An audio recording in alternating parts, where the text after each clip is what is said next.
akkam jirtu daawwattoota keenya sagantaa maaltawaaraa guyyaa har'aammoo magaalaa Bishoftuutti argame Shanan Riizoortiitti jirra. Egaa sababni asitti argamneefis eebba kitaaba Seeroo Taangoo 48 kan jedhee fi kan barreessaa Taasisaa Nuguseedhaan barraa'edha. Egaa barreessaan kunis miidiyaa keenya irratti sagantaa isin gaafannu irratti dhiyaate waan kitaaba isaas ta'ee wantoota biraa akka kaasee kan wal wajjin turtii taasifne yommuu ta'u, har'as egaa eebba kitaaba isaa irratti argamnee jirra. Sagantaanis maal fakkaata kan jedhu kan wajjumaan ilaallu ta'a. Amma sagantaa keenya dhumatti miidiyaa Soofumar subscribe gochuudhaan nu faana tura.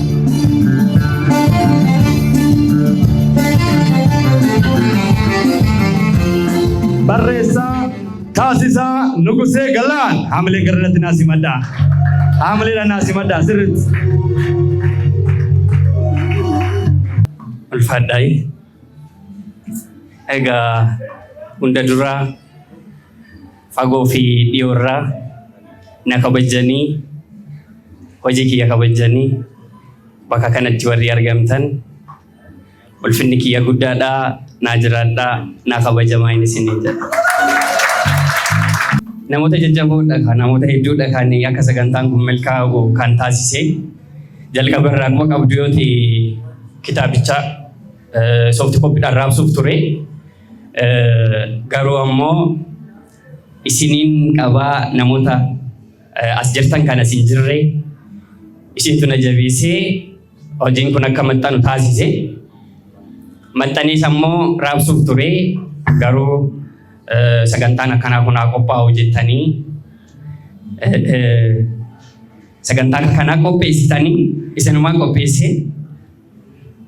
Obboleessa jajjaboo maqaa keessan waamee fixuu hin dandeenye hedduudha.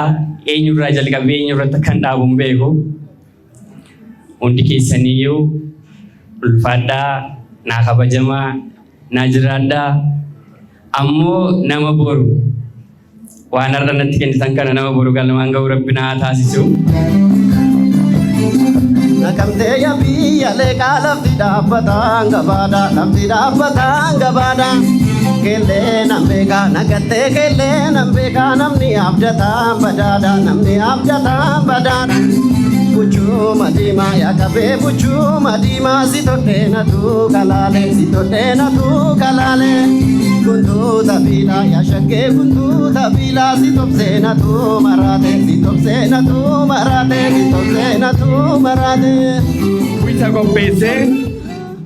Uwwisa qopheessee isaan galateeffachuudhaaf sirna eebbaasaa eegaluu kan barbaade harmeesaa fi abbaasaatiirraa kan ka'u abbeerraa jalqabi obbo Nugusee Galaan mucaa kana waan nu gumaachitaniif kabajaa fi ulfina guddaa qabdu. Mucaan keessanis ogbarruu Oromoo keessatti bu'aa guddaa buusaa. Situ mucaa kana bakka naan ga'e ulfaadhaa jennaan hamilee kennaafi ulfaadhaa jennaan. Ulfaadhaa jennaani ittaansuudhaan harmee bira deemnaa. Addee Afraasaa Birmajii mucaa kana deessanii kunuunsitanii amalaanis waan hundumaan gaatee arra sabaaf akka qaqqabu waan gootaniifi harmee Oromiyaa illee bakka buutanii harmee gaggaarii akka keessanii ijoollee qaxalee akka keessanii guddisan bakka buutanii asumaan illee nullee galatoomaa jennaani sirriitti naa galateeffadhaa. Baga gammadde jennaani harmeedhaani hayyee barreessaadha. Ogummaa industirii aartii Oromoo keessatti nama guddaa maatii guddaa hunda keenyaaf fakkeenya ta'u namoota seenaa lafa kaatanii guyyaa irraa kinoo nuti xurree isaan nu saaqan daandii qalloo isaan nu saaqan sana bal'ifannee akka irra gulufnu warra nu taasisan keessaa akkuma beektan lubbuu isaa maaruti maatii Haacaaluun ragaa ba'eef keessaa farda siidaa dabalee kan na barsiise isaan jala taa'ee tanan Finfinneetti baradhee sabboonummaa Finfinnee ijoollee Oromoo warra jalqaba baandiidhaan hundeessuudhaan mana maxxansaa banuudhaan kitaabii fi baandiin yookiin immoo sirbi akka dagaagu warra godhe keessaa Talilli Bulbulaa nu warra hangafaati. Hamilee naa kennaafi sirriitti taliila naa galateeffadhaa. Sirriitti naa galateeffadhaa galatoomi jennaani ittuma fufnaa Egaa maatii Alamaayyoo Qubee gaafa jennu seenatu isaa yaadataa maatii guddaa isaan jechuun ogbarruu irrattis industirii aartii Oromoo qofa otoo hin taane sabboonummaa Oromoo irratti nama gatii guddaa kaffalanii fi waan baay'ee nutti agarsiisanidha. Egaa isaan immoo kabajaa fi jaalala abbaa isaaniitiif qabnoo ilmoo isaaniitiin nuuf qaqqabu jennaani maatii Alamaayyoo Qubee naa galateeffadhaa sirriitti hamilee naa kennaafi.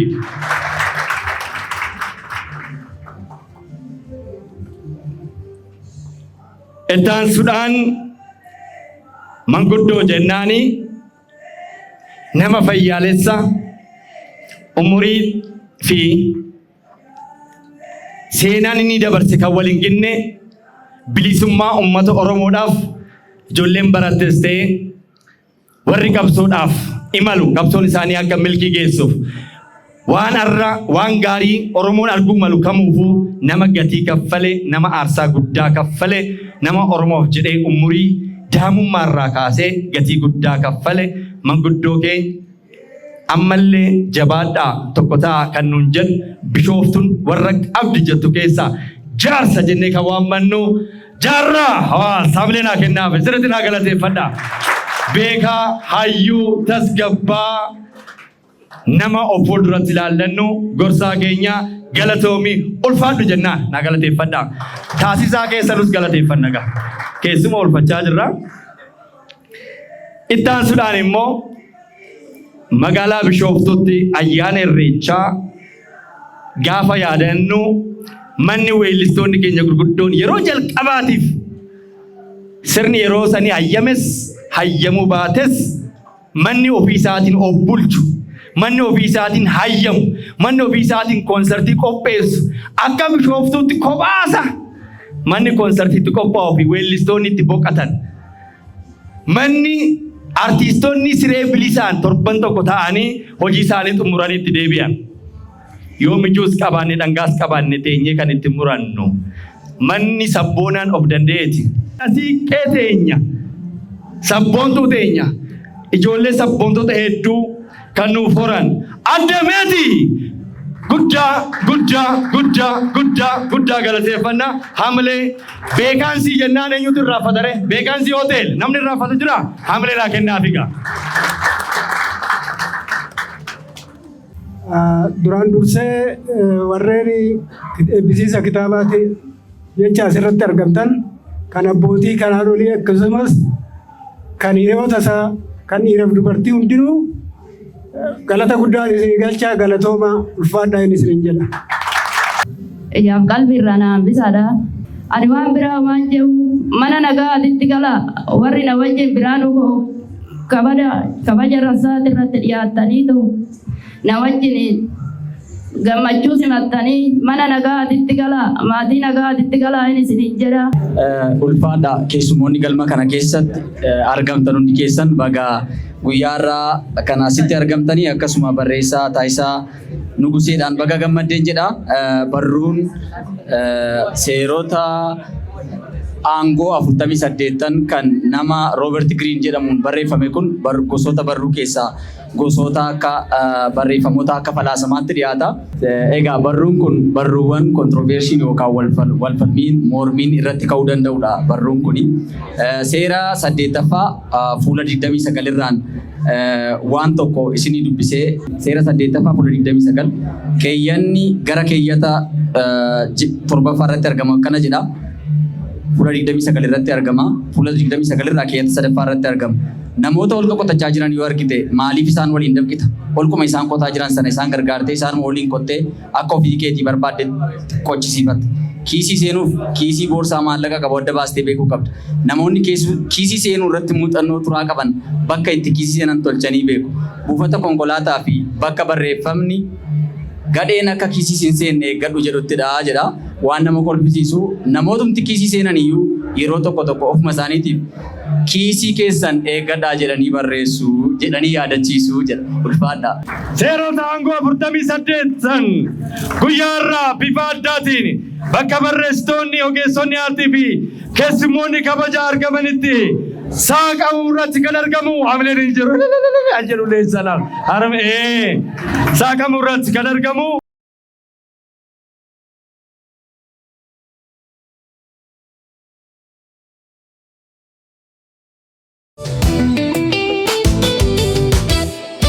Baga guyyaa kanaan geesse. Tole, ulfaadhatis baga walumaan keenya. Amiin amiin. Akkam ture sagantichi? Sagantaan baay'ee bareedaa ture. Galata Rabbii keessummoota hedduu waliin ollee akkuma argite. Sagantaanis baay'ee bareedaa ture. Haala gaariidhaan milkaa'ee baay'ee gammadeera baay'ee natti tole. Ayyee baga milkoofte. Galata ulfaadha. Kitaaba Ingiliffaarraa gara afaan Oromootti itti dhiyeessuudhaaf maaltu si kakaase? Thank you. Egaa kitaabni kun kitaaba akka addunyaatti baay'ee dubbifamedha. Kitaabni Forge's Laws of Power kan Robert Greene kun afaan Oromootti immoo seerota aangoo 48 jedhee kan inni barreesse hiike. Kitaabichi realitii amala ilmoo namaa kana kan inni argisiisu. Ammoo yoo argiteerta ta'e seeronni achi keessa jiran hedduun isaanii xiqqashoo seerota wal falmisiisoo waan qabu fakkaata. Garuu seeronni wal falmisiisoo fakkaatan kun amala sirrii dhala namaati. Na kitaabicha amma nama utubaa aangoo koruu barbaaduuf kitaaba baay'ee fayyadudha. Namni keenya immoo saayinsiidhaan deeggaramee yoo dubbise kitaabicha sirriitti yoo hubate karaa sirrii ta'e yoo hubate kitaaba baay'ee fayyadudha jedheetiin amana. So kitaabileen hedduun argiteerta yoo ta'e gara afaan Oromootti ittiin hiikamne kitaabileen internationally baay'ee dubbifaman baay'ee influential ta'an hedduun isaanii hin dhufne garuu gara afaan kanaatitti immoo kitaabni akka kanaa kun kitaabni influential ta'e akka kanaa kun yoo dhufe hammeenya hin qabu waan jedhurraa kitaabicha hiikee jechuudha. Ayyee egaa kitaaba afaan biraarraa gara afaan biraatti yeroo hiikamu jechoonni tokko tokko ni jiru kan rakkisan hiikuudhaaf.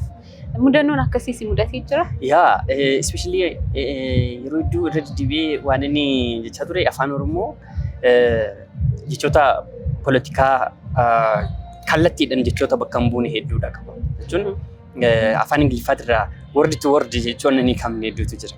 Plus amma Ingiliffoota baay'ee gadi fagoo ta'een Robert Greene kan barreesse kitaabicha afaan Oromootitti jechoota konsepchuwaalii qofa dhufan fa'aa hedduutu ture. Saayikoolojii Oromootiin saayikoolojii uummata biyya kanaatiin waan wal fakkaatu akka sanatti akka tolutti fiduudha waan akka malee challenge na gochaa ture. Word to word waan jechoonni natti ulfaatan turaniiru. Just konseptuma isaanii fiduu malee jechuudha. Haala kamiin irra dabarte? Akkuma siin jedhe amma kallattiidhaan word to word yoo hin dhabu jechoota isaaniin konsepchuwaaliin fida. Saayikoolojii Oromootiin saayikoolojii biyya kanaatiin jechi kanatti dhiyoo ta'u or himni waan kanatti dhiyoo ta'u akka kana jedhee ifaan fidaa ture. Innaa xiqqashoo jechoonni amma waan akka istiraateejii jedhu kun saakaambu kallattiidhaan hin dhufan yoo konsepchuwaalii hiikte malee jechuudha. Innaa konsepchuwaalii hiiketiin kan inni challenge akka sanaa irraa isin jechuuf. Baga nagaan dhufte. Ayyee baga nagaan eedda. Akkam ture sagantaan eebba kitaaba? Eebba kitaaba baay'ee namatti tola. Baay'ee namatti tola baay'ee itti gammadeera. Egaa kitaabni kun Ingiliffarraa gara afaan Oromootti hiikamee kan dhiyaatedha. Ingiliffarraa gara afaan Oromootti kitaabonni hiikamanii dubbistootaaf dhiyaachuun isaa maal faayidaa qaba jettee yaadda? Ingiliffarraa gara afaan Oromootti hiikamee dhuunfaa dhaloota qubeetti firree waan baay'ee qaba. Garaagarummaa baay'ee qaba. Namoonni illee akka dubbisan aadaa dubbifannaallee nama keessatti uumu. Namoonni baay'een kitaaba ni bitatu malee dubbisuu irratti badaa miti. Ati isaan kamiin keessatti raadamta? Ani isaan keessa jiddu galeessa keessa jira. Nan dubbisas jiddu galeessa. Guutumaan guutuutti nan dubbisa jechuu baadde jiddu galeessa. Fooyyeffachaatu deemta. Fooyyeffachaa deemu. Dhaamsa maalii qabdamee warroota dubbisaniifis warroota barreessaniifis dhaamsa maalii qabda? Yeroo baay'ee dhaloonni kitaaba hin bitataa dubbisu aadaa dubbisuu hin qabnu mayyuu aadaa dubbisuu nu hafa. Kitaaba baay'ee bitateeti boraatii godhatee fudhatee manatti gala.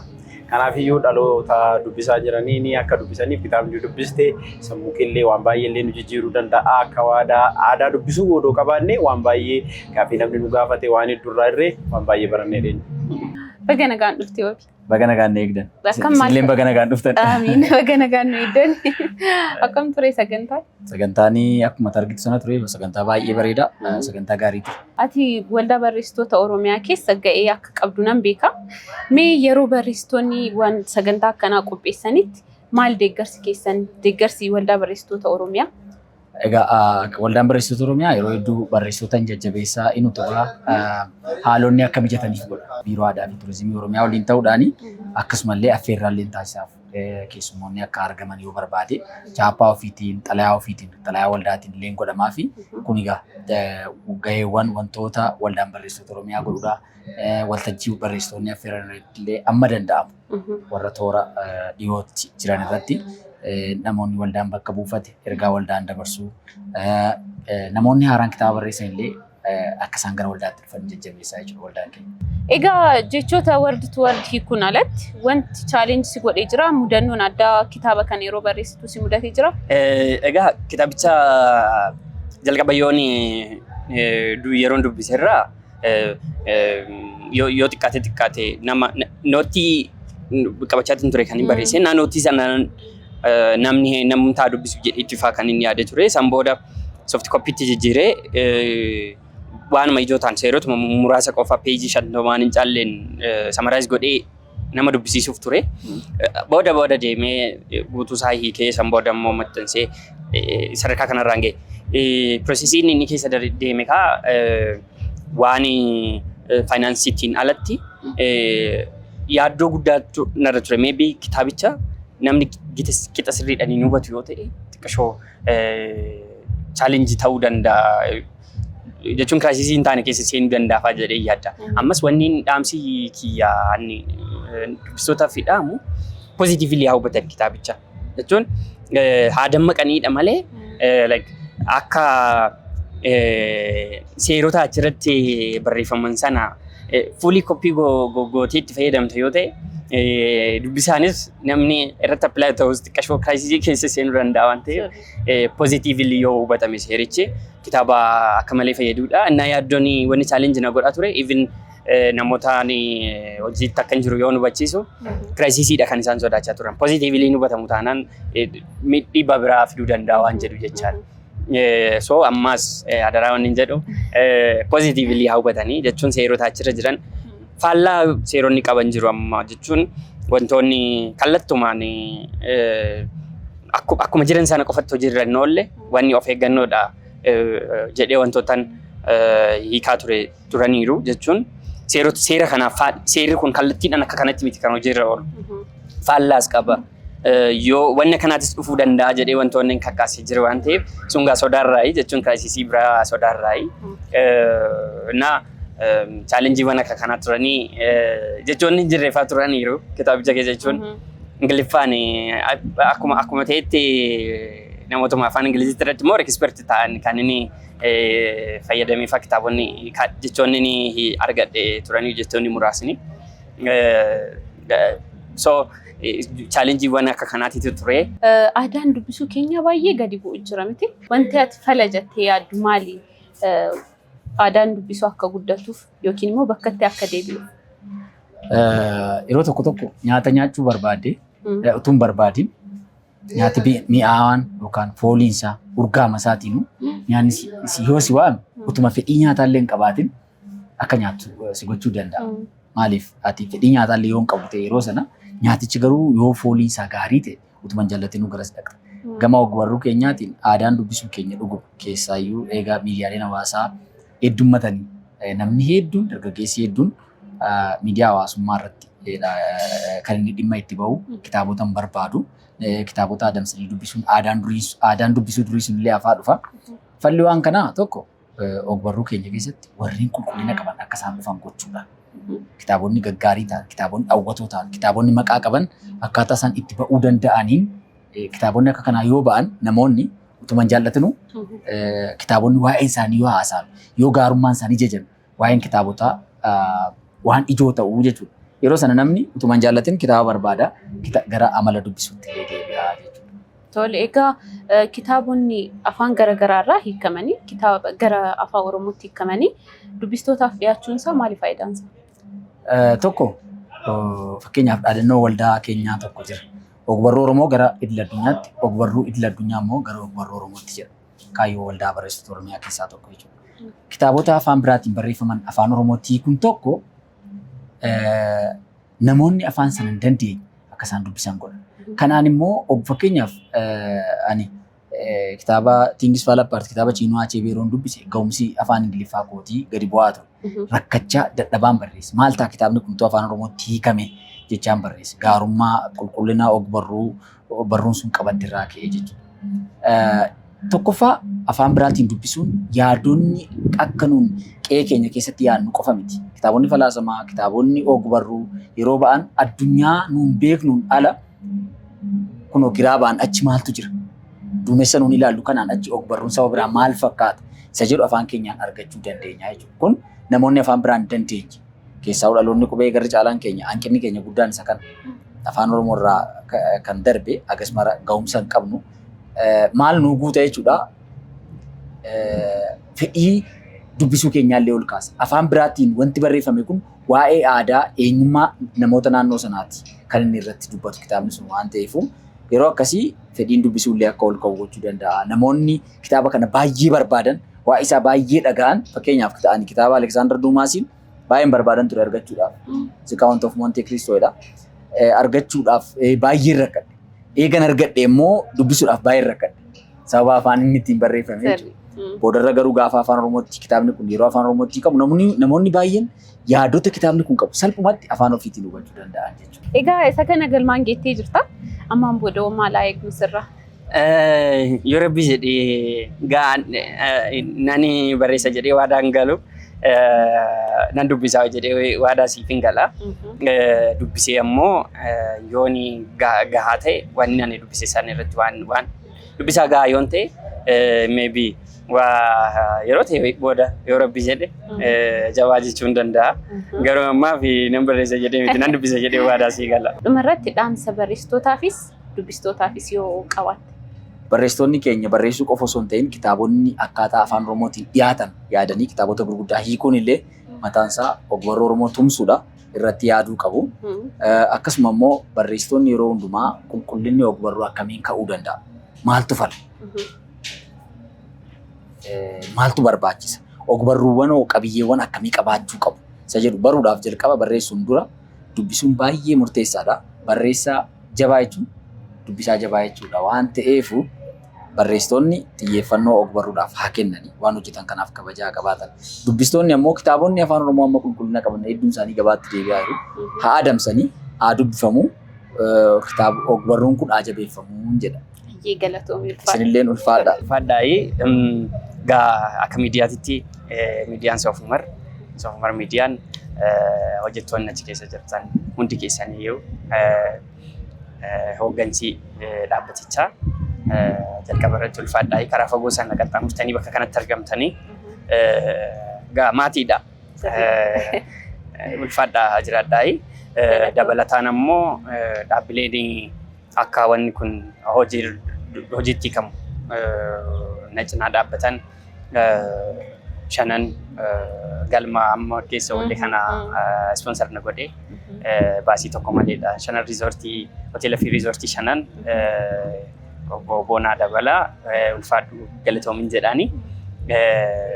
Namoonni sagantaa biroo qabdanis asitti hojiirra oolfachuu hin dandeessu dhimma keessanii. Namoonni dhuunfaadhaanis gareedhaanis na cinaa dhaabbatan hedduutu turanii isaanis ulfaadhaa hin jedhaanii ammas irra deebi'ee waan hin jedhu namni haa dubbisu. Dubbisuun hin badu homaa miidhaan qabu garuu waan dubbisne sana ammoo karuma sirriidhaan hojiitti haa hiiknu. Atis dubbisii. Egaa daawwattoota keenya magaalaa Bishooftuu Shanan Riizortiitti argamne turtiin taasifne hananga ammaa daawwattan fakkaata. Miidiyaa Soofumar subscribe godhaa isiniin jenna. Hamma sagantaa biraan wal arginutti nagaatti.